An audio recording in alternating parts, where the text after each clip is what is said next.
Hi there. Welcome along again. Today I want to talk about working with a co-founder.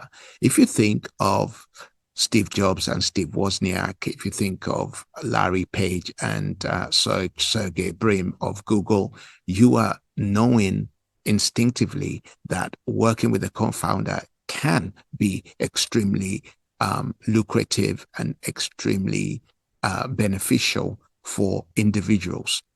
However, you got to choose the person right. And whether some of the names I've mentioned actually fell into it or they actually planned it, I don't know. But what is important is that you've got to plan it. You've got to think about it very carefully. If you work with someone as a co-founder and you end up not getting on with them, it is the wrong one that creates the problems for the long term. But if you work with good co-founders, you could actually multiply your growth. You can significantly scale if you are working with the right person. So what do you do to ensure that at least you can find the right person, or at least you can work with the right co-founder? Let's take a look. I want to give you my 3 essentials for a healthy partnership. Number 1 is that your partner needs to have complementary skills that fills the business gap. Okay. Somebody once said that every business needs to be able to sell, every business needs to be able to market, every business must be administered, and every business must have a financial head in there, and every business must be able to relate well to customers. So here's the point. If all you can do is sell, well, then what about administration? What about the finance? What about operation? So if you can sell and the other partner, and you know that's what you're good at, then you need to make sure you have a partner that can administer, that can deal with the finance, and that can deal with the marketing and every other thing that needs to be done. Or that partner can deal with 2 or 3 of those things, and then you might have to get someone else to deal with the administration. But you're working from the beginning with a partner that you have complementary skills with, that fills that business gap. There are certain requirements for any business to succeed, and some of those I've mentioned. And if you only possess 1 or 2 of those skills, your co-founder must possess some of the rest. Because one of the problems that I see in business, people are working with those who are exactly like them. So somebody's good at sales. They go set up a business with another person that is good at sales. And so the business suffers because no one is good at marketing. No one is good at administration. Nobody is good at finance. And, they end up arguing because they both have similar skills.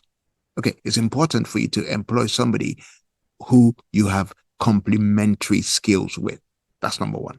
Number 2 is if you're talking about a co-founder, then they need to have equal or near equal risk and commitment.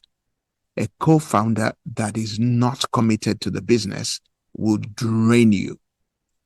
Only if you knew in the beginning that all they were doing is to invest. That's different. Having an investor is different from a co-founder. I'm expecting a co-founder to be hands-on as much as you are in the business every day, every hour, just like you. That's where you can have an expectation that they need to be as committed to the business as you are. And the only way they're going to be as committed to the business as you are is because they're giving as much as you are giving. If they're not willing to give as much as you are, maybe they're not really a co-founder. Maybe they're more of an investor. And if you really need a co-founder, you need to find one. But a healthy partnership will be one which both people are giving equally.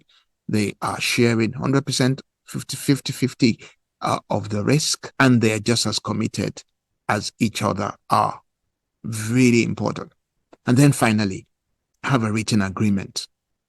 And that should include who owns the IP. I was reading something yesterday that said that it's actually extremely difficult to obtain investment where the IP belongs to a founder.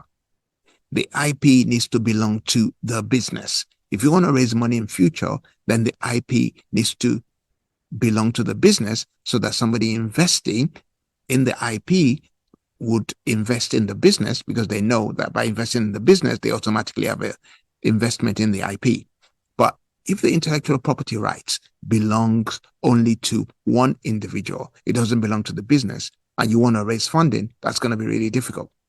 So having a written agreement that covers the number of hours you're both going to work, how you're going to share the risk, how much money you're going to return in the business, how much money each person is going to get paid, how you get paid, when you get paid, how many hours of work you can do, how many holidays you can have. All these things are important to be documented, written down.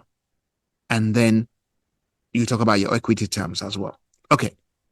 Really important for you to go through these 3 healthy partnership essentials and then determine that they are already embedded in your own founder and co-founder relationship. Okay, let me go over it. Complementary skills, equal or near equal risk and commitment, and also a written agreement. All these 3 are extremely essential. All right. Thank you so much.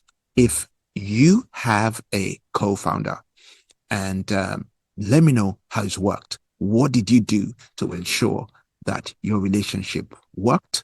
And if you have a founder that needs to hear this today, then do tag them, do send it to them, do share it with them. And yeah, let's share this around. All right, then. Talk to you soon, and God bless.